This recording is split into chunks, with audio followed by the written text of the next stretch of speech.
저는 오늘 첫 주일의 설교 말씀을 올해 우리 교회에 주신 표로 제목을 정했습니다. 여러분 앉으신 우측 상단에 보시면은 현수막에 표 글귀가 써져 있습니다. 한번 읽어 보실까요? 성령으로 시작. 성령의 능력으로 부흥하는 교회. 예, 성령의 능력으로 부흥하는 교회. 제가 좀 강조점을 뒀지요. 맨 앞에 성령, 그리고 맨 뒤에 교회. 여러분, 어쩔 수 없이 교회는 성령의 능력이 임해야 할 줄 믿습니다. 아멘. 교회만 그런 것이 아닙니다. 여러분, 우리 개인의 삶도 성령님이 도와주셔야 됩니다. 아멘. 여러분, 우리나라 어떻습니까? 우리 대한민국 어떤 특출한 사람이 이 나라의 문제를 해결할 수가 있을까요? 저는 그렇지 않다고 봅니다. 어떤 사람이 지도자가 세워져도 우리는 사람에게 기대할 게 별로 없어요. 오직 이 나라와 이 민족도 성령 하나님이 도와주셔야 될 줄 믿습니다. 아멘. 그래서 올 한 해 출발하면서 우리가 이제 오늘 성찬도 받고 해야 되기 때문에 말씀을 간단하게 요약해서 함께 은혜를 나누려고 하는데, 이 짤막한 말씀이지만은 능력 있게 여러분들에게 와닿아서 올 한 해 이 말씀이 여러분들에게 큰 위로가 되고 힘이 되시기를 축복합니다. 아멘. 자, 첫째, 우리가 성령의 능력으로 부흥하는 교회가 되려면은 한번 따라 하실까요? 말씀의 역사가 있어야 합니다. 말씀의 역사가 있어야 합니다. 오늘 본문 29절의 말씀을 같이 읽겠습니다. 시작. 또 주 예수의 이름으로 담대히 말하고 헬라파 유대인들과 함께 말하며 변론하니 그 사람들이 죽이려고 힘쓰거늘. 여기 이 본문 말씀에 주 예수의 이름으로 담대하게 말했다, 이런 표현의 말씀이 나와요. 이게 누구의 얘기냐 하면은 우리가 잘 아는 사울의 이야기입니다. 여러분, 사도행전은 28장까지 구성이 되어 있는데 이 전반부와 후반부가 아주 명확하게 구분되어지는 장이 오늘 읽은 이 9장입니다. 이 8장까지 내용을 보면 사울은 천하의 예수쟁이들을 괴롭혔던 1등 아주 못된 사람이었습니다. 이 사람은 그냥 매사에 하는 말끝마다 자기 자랑밖에는 없었던 사람입니다. 한마디로 말하면 지독하게도 자기 중심적인 인물이었습니다. 그런데 이 사람이 어떻게 달라졌나요? 놀라운 사건이 이 9장에 실려져 있단 말이죠. 그러니까 여러분들이 오늘 시간이 되시면은 꼭 9장을 1절부터 끝절까지 한번 보셔야 됩니다. 이 사울이라고 하는 사람이 여전히 자기의 감정을 이기지 못해서 예수 믿는 사람들을 색출해서 어떻게 하든지 잡아다가 하여튼 괴롭히고 감옥에다가 넣고 하려고 이제 다메섹 도상으로 길을 가고 있던 중이었습니다. 그때 우리가 잘 아는 대로 강한 태양빛이 내리치면서 이 사울이라고 하는 사람과 일행들이 멈춰서게 됩니다. 부활하신 주님이 오신 거지요. 예수님의 음성이 들려왔습니다. 사울아, 사울아, 네가 어찌하여 나를 이렇게 핍박하느냐? 왜 나를 이렇게 괴롭히느냐?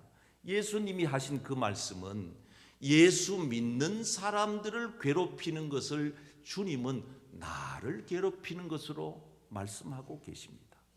그러니 여러분, 내 아픔은 주님의 아픔이에요. 내 기쁨은 주님의 기쁨이 되는 거예요. 나와 주님은 별개가 아니에요. 주님은 말씀하시기를 왜 나를 이렇게 괴롭히느냐? 믿는 성도들의 그 괴롭힘 당하는 것을 주님은 당신의 아픔으로 여기셨던 겁니다. 사울이 얘기합니다. 주님, 당신은 누구십니까? 그때 주님께서 사울을 인격적으로 만나줍니다. 앞을 며칠 동안 보지 못한 가운데 그는 기도 속에 며칠 동안 깊은 영적인 체험을 합니다. 그 며칠 상관에 이 사울이라고 하는 사람의 일생이 바뀐 겁니다. 여러분, 사람이 바뀌는 것은 순간적인 것입니다.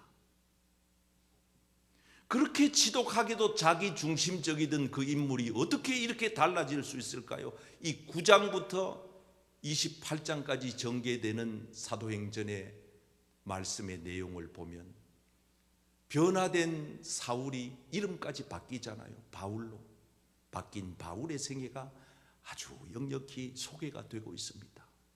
그가 어떻게 예수님을 자랑했는지, 복음을 위해서 헌신했는지, 예수를 위해서 얼마나 충만했는지, 얼마나 많은 사람들을 주님의 마음으로 사랑하고 아꼈는지, 인생이 확 바뀐, 어떻게 보면 전반 8장까지의 삶과 후반 9장부터의 삶은 너무나도 대조적인 한 인물이 두 가지 삶을 우리에게 보여주고 있습니다. 사랑하는 성도 여러분, 오늘 이렇게 사울이 바울로 바뀌게 되고 바울의 삶이 이렇게 달라지게 된 가장 결정적인 원인이 어디에 있습니까? 말씀입니다. 주님의 말씀이 그에게 먼저 임했기 때문에 그의 삶이 바뀐 것이지요. 사랑하는 성도 여러분, 올 한 해 여러분들의 삶에 하나님의 말씀이 강렬하게 임하기를 축복합니다. 아멘. 그래서 하나님의 말씀이 내 가운데 임재가 되고 나서 내 인격이 달라지고 내 하는 말이 달라지고 내가 보는 세상의 시선이 달라지고 아멘. 내 가치관이 달라지고 내 아멘. 인생의 목적이 달라지는 것입니다. 아멘. 그렇게 옹졸했던 사람이, 그렇게 자기 중심적이던 사람이, 자기밖에 모르던 사람이, 자기만을 자랑하던 사람이 어떻게 이렇게 달라졌냐 그 말이에요. 여러분, 초대교회도 마찬가지입니다. 하나님의 말씀이 교회 안에 성도들에게 임하고 나서 교회가 달라지는 거예요. 숫자적으로도 많이 불어났지만은 그 내용 자체가 달라진 것입니다. 그래서 이 사도행전에 보면은 하나님의 말씀의 역사가 얼마나 많은 곳에서 기록이 되어 있는지 모릅니다.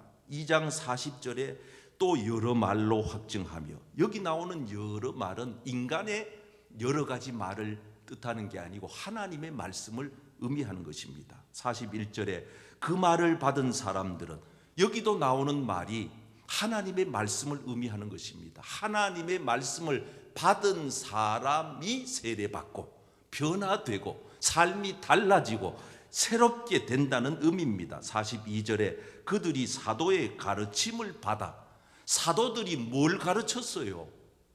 자기의 신념을 가르친 게 아니에요. 자기의 어떤 사상을, 이념을 가르친 게 아니에요. 뭐를 가르쳤느냐? 하나님의 말씀을 가르쳐 주신 줄 믿습니다. 아멘. 사도들은 말씀을 가르쳤고 성도들은 말씀을 배운 것입니다. 말씀을 들을 때에 역사가 나타난다는 거지요. 사도행전 4장 4절에 말씀을 들은 사람 중에 수많은 사람들이 있었지만은 그 중에 믿는 사람들이 얼마나 많아졌는지, 12명으로 시작됐던 초대교회가 드디어 남자의 수만 5천이 됐다 그러니까 여자와 아이까지 포함하면 적어도 2만 명 이상의 초대교회의 수적인 부흥을 말하는 게 아니겠어요? 여러분, 부흥이라고 하는 것은 반드시 숫자적인 증가만을 의미하는 것은 아닙니다. 원래 이 부흥이라고 하는 말의 의미는 내용이 바뀐다는 것입니다. 삶이 달라진다는 것입니다. 죽은 자가 살아난다는 의미입니다. 고목나무에 새싹이 돋는다는 뜻입니다. 아멘. 삶이 새롭게 변화된다는 것입니다. 아멘. 저는 금전 한 해 여러분들의 삶이 새로워지기를 축복합니다. 아멘. 우리가 새해가 돼가지고 주보도 새로 멋지게 바꿨거든요. 우리 장로님들이 이 모델을 선택하셨는데 아주 신선하게, 심플하게, 탁월하잖아요. 얼마나 깨끗하고 보기가 좋아요. 새로워졌어요. 저기 있는 표도 새로 달았어요. 여러분, 모든 예배 순서도 또 새롭게 도입을 했어요. 여러분, 이렇게 겉으로 여러 가지 것들을 우리가 바꾸면 다 새 것이 되는 것입니까? 그렇지 않습니다. 사람이 헌 옷을 벗고 새 옷을 입으면 그 사람이 새 사람이 되는 것입니까? 아닙니다. 어제 입었던 그 옷을 오늘 내가 입더라도 내 심령이 새로워지면 그 사람은 새 사람이 되는 것입니다. 아멘. 저는 여러분들이 어제 살았던 그 시간 오늘 살지라도 오늘부터 여러분들의 마음이, 여러분들의 심령이 새로워지기를 축복합니다. 아멘. 그래서 마음이 새로워진 사람, 심령이 바뀐 사람, 보는 눈이 달라지지요. 생각하는 사고가 달라지지요. 가치관이 달라지지요. 아, 그래, 맞아. 아, 내가 올해부터는 한번 이렇게 살아봐야지. 그래서 한 번 더 뜨겁게 제대로 예수 믿는 것 같이 한번 믿어보자. 말씀을 더 깊이 탐구해보자. 예배 시간 절대 빠지지 말고 아멘. 열심히 와보자. 아멘. 기왕이면은 교회 와서 충성도 하고 헌신도 하고 봉사도 해보자. 전도도 해보자. 아멘. 사랑도 더 많이 해보자. 봉사 아멘. 더 해보자. 더 아멘. 많이 기도해보자. 성경 아멘. 더 많이 읽어보자. 마음을 새롭게 하는 한 해가 되기를 축복합니다. 아멘. 우리 교회에도 올 한 해 하나님의 말씀이 풍성해지는 한 해가 되기를 주님의 이름으로 축복합니다. 아멘. 자, 성령의 능력으로 부흥하는 교회는 따라 하시겠습니다. 성령의 역사가 있습니다. 성령의 역사가 있습니다. 오늘 본문 31절입니다. 다 같이요. 시작. 그리하여 온 유대와 갈릴리와 사마리아 교회가 평안하여 든든히 서가고 주를 경외함과 성령의 위로로 진행하여 수가 더 많아지니라. 여기 말씀에 보시면은 성령의 위로로 수가 더 많아졌다, 부흥됐다, 변화됐다 이런 뜻입니다. 성령의 위로, 다른 말로 뜻하면은 성령의 역사, 성령의 도움. 그래서 제가 저 강조점을 둔 이유가 거기 있습니다. 성령의 능력이 아니고는 교회든 가정이든 개인이든 국가든 안 된다, 안 된다. 성령의 능력이 있고 나서야 그 다음 진행이 된다, 바뀐다, 사람이 달라진다. 그래서 여러분 사도행전은 다른 말로 성령행전이라고 하기도 합니다. 워낙 성령의 역사가 강하게 나타났기 때문에. 몇 군데만 보시면은 2장 4절 말씀에 그들이 다 성령의 충만함을 받고, 초대교회 모인 공동체는 먼저 선행된 게 뭐냐면 성령 충만이에요. 무슨 교회 와가지고 무슨 사역이 우선이 아니에요. 봉사가 우선이 아니에요. 어떤 일이, 직분이 우선이 아니에요. 여러분, 그래서 금년 한 해 여러분들이 성령님을 충만하게 받으시기를 축원합니다. 아멘. 성령을 사모하시기를 축복합니다. 아멘. 성령보다 더 좋은 선물은 없잖아요. 구하라, 주실 것이다. 찾으라, 찾게 될 것이며, 문을 두드려 봐라, 반드시 열려질 것이다. 아무리 악한 아비라도 아비가 자식이 떡을 달라 하면 돌 집어줄 자가 없고, 고기 달라고 하면은 뱀 잡아 먹일 부모가 없듯이, 내 하나님 아버지, 인간의 아버지도 그렇게 자식한테 좋은 걸 줄 안다면은 하물며 하늘의 아버지, 영의 아버지께서 너희 구하는 자들에게 성령을 주시지 않겠느냐. 아멘. 오늘 여러분 이 교회 와서 성령 받아 가시기를 축복합니다. 아멘. 성령 체험하고 가시기를 축복합니다. 아멘. 성령의 은사가 여러분들에게 가득 넘치기를 축원합니다. 아멘. 그래서 그 사람들이 바뀐 게 있어요. 자, 성경 띄워 보세요. 성령이 말하게 하심을 따라 말하게 된 거예요. 이게 방언이에요. 말이 달라지는 거예요. 말이. 성령의 충만함을 받은 사람들의 특징은 말이 달라지는 거예요. 말이. 저 사람이 맨날 불평만 하더니 이제는 감사천지네. 맨날 남을 탓하더니 이제는 말이 바뀌었네. 자기가 부족하다네. 맨날 자기만 자랑하더니 예수를 자랑하네. 맨날 다른 사람을 비판하고 정죄하고 맨날 난도질 하더니 저 사람이 사람들을 바라보는 눈이 긍휼히 여기는 마음을 가지고 말하네. 말이 달라지는 거예요. 그래서 이거는 전반적인 전 세대에 걸친 역사가 성령의 역사로 가능한 것입니다. 성령이 우리 육체 가운데 부어지면은 자녀들도 달라지고, 자녀들이 예언을 한다는 말은 바른 말을 한다는 거예요. 올바른 말을 한다는 거예요. 예언은 하나님이 주신 말을 한다는 뜻이에요. 젊은이들이 환상을 보내. 환장하는 게 아니고 환상을 봐요. 젊은 사람들이 말하는 걸 들어보면은 저 사람이 되겠네, 저건 안 되겠네, 금방 알 수 있잖아요. 맨날 부모 탓하고 환경 탓하고 시대 탓하고 남 탓하는 사람 치고 되는 것을 못 봤어요. 성령을 받게 되면 젊은 사람도 달라져요. 황무지 같은 곳에서도 오아시스를 보면서 말하는 것입니다. 늙은 사람들은 또 어때요? 꿈을 꾸게 되는 거예요. 아이고 이제 늙어가지고 다 늙어가지고 힘도 없고 이제는 뭐 살 날도 얼마 안 남고, 그리고 맨날 한다는 말이 아이고 죽어야 돼 죽어야 돼. 그래 놓고는 오래 살려고 뒤돌아서 가지고 홍삼 챙겨 먹고 한약 챙겨 먹고, 말이 달라지는 겁니다. 연세 드신 어른들도 성령의 충만함을 받아야 영원한 하늘나라를 꿈꾸면서 살게 되는 것입니다. 아멘. 저는 금년 한 해가 여러분들에게 성령의 역사가 강하게 나타나는 한 해가 되기를 축복합니다. 아멘. 그리고 이걸 우리가 이제 깨달았어요. 그래서 우리가 정책당회를 통해서 장로님들과 같이 결정하여 엊그저께 금요일 저녁에 첫 금요 기도회를 오죽하면 토요일 새벽 기도회를 우리가 멈추자, 금요일 저녁 기도회에 쏟아붓자. 그래서 우리가 금년에는 토요일 새벽 기도를 안 하면서까지 금요일 저녁 기도회를 첫 번째로 모였잖아요. 와보신 분들은 아시지만은 많은 성도님들이 와서 모처럼 부르짖어 기도하고 찬송하고 하나님의 성령의 역사가 강하게 나타난 줄 믿습니다. 아멘. 오신 분들은 다 그걸 경험하는 거예요. 그래서 이번 주 금요일도 기대가 되는 거예요. 어떤 분은 제가 마지막 마칠 때, 자 여러분 아픈 부위에 손 얹으십시오, 제가 기도하겠습니다. 그래가지고 어떤 엄마 따라온 아이가 목이 아팠대요. 그래가지고 목사님 그 멘트를 듣고 자기 목에다가 손을 얹고 기도를 했는데, 예배 마치고 나가니까 저 밖에서 엄마가 목사님 얘가 목이 아파가지고 손 얹고 기도 받았는데 목이 안 아프대요, 목이 안 아프대요, 목이 다 낫대요. 애한테도 성령이 역사하는 겁니다. 아멘.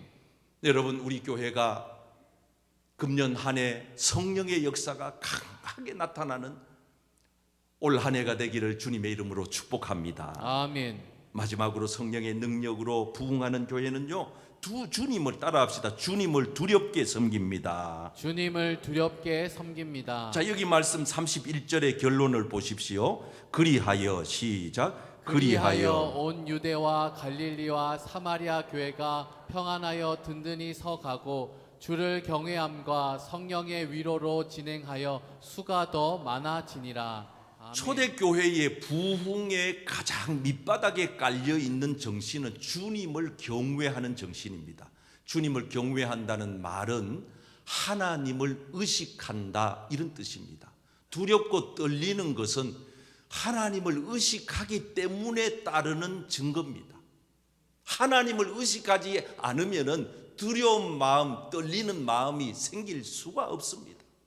저는 여기 강대상에 수십 년 목회하면서 올라와서 앉아서 기도하면서 준비하지만은 정말 두렵고 떨리는 자리에. 왜냐하면 하나님을 의식하기 때문에. 여러분 사람만 본다면은 제가 몇천 명 앞에서도 떨지 않고 설교할 수 있습니다. 그러나 하나님 앞에서는 떨리는 거예요. 여러분 보세요. 하나님을 의식하는 것과 의식하지 않는 것의 차이를 제가 예를 들어서 설명해 드릴게요. 여기 앞에 있는 부분에 보시면은 빨간색으로 글씨를 두 글자를 따로 분리해서 써놨어요. 그렇죠? 여러분들 왼쪽에 보시면은 우리 교회의 영구 비전인 사람을 살리고 사람을 세우는 교회에도 사람자와 교회자를 붉은색으로 별도로 표기를 해놨어요. 강조한 거지요. 사람을 살리는 게, 영혼을 살리는 게 우리 교회의 꿈이고 비전이다, 목표다. 제가 이렇게 설명을 드리고 나면 이제부터 여러분 우리 교회에 붉은색으로 칠해놓은 글자가 뭡니까? 그러면 아마 대략적으로 이제 감을 잡습니다. 이렇게 볼 때도 목사님이 강조하려고 저 글자에는 빨갛게 칠해놨네. 이게 바로 의식입니다. 의식하지 않고 그냥 볼 때는 빨간색 글자가 눈에 들어오지 않습니다. 제가 설명을 드리고 저 빨간색을 내가 포인트를 줬습니다. 강조하기 위해서 색깔을 분리해 놓은 겁니다라고 했을 때 여러분들이 보면 다르게 보이는 것입니다. 마찬가지입니다. 우리가 살아가는 삶의 자리에서 하나님을 의식하게 되면은 빨간색을 내 눈으로 보고 확인하는 것처럼 늘 항상 하나님이 의식되게 되어 있습니다. 하나님이 계시지, 하나님이 보고 있지, 하나님이 듣고 계시잖아, 하나님은 다 아신다, 하나님은 지금도 살아계시네, 하나님이 나와 함께 길을 동행하고 있습니다. 아멘. 항상 하나님을 의식하게 되니까 그의 삶의 전반적인 삶의 행태가 어떠냐? 두렵고 떨림이 수반되는 겁니다. 두렵다. 이런 말 막 하면 안 되지. 이렇게 막 살면 안 되지. 이런 거 막 먹으면 안 되잖아. 이런 자리에 오면 안 되잖아. 이런 욕하면 안 되잖아. 없는 말 만들어내면 안 되잖아. 거짓말하고 있네. 하나님 다 아시면 어떡하지? 두렵고 떨리는 마음이 내 삶의 표현이 되는 것입니다. 오늘날 한국교회가 초대교회와 달라진 점 가운데 하나가 이겁니다. 교회 오는 사람의 숫자는 많이 늘어났는데 하나님을 두려워하는 성도들의 숫자는 줄어들었습니다. 잘 들으셔야 됩니다. 저는 우리 교회가 하나님을 두려워하는 교회가 되기를 축복합니다. 아멘. 정말 하나님을 두렵고 떨림으로 섬기는 이 한 해가 되어서 여러분들의 삶의 전 영역에 하나님의 살아계시는 역사가 나타나게 되기를 주님의 이름으로 축복합니다.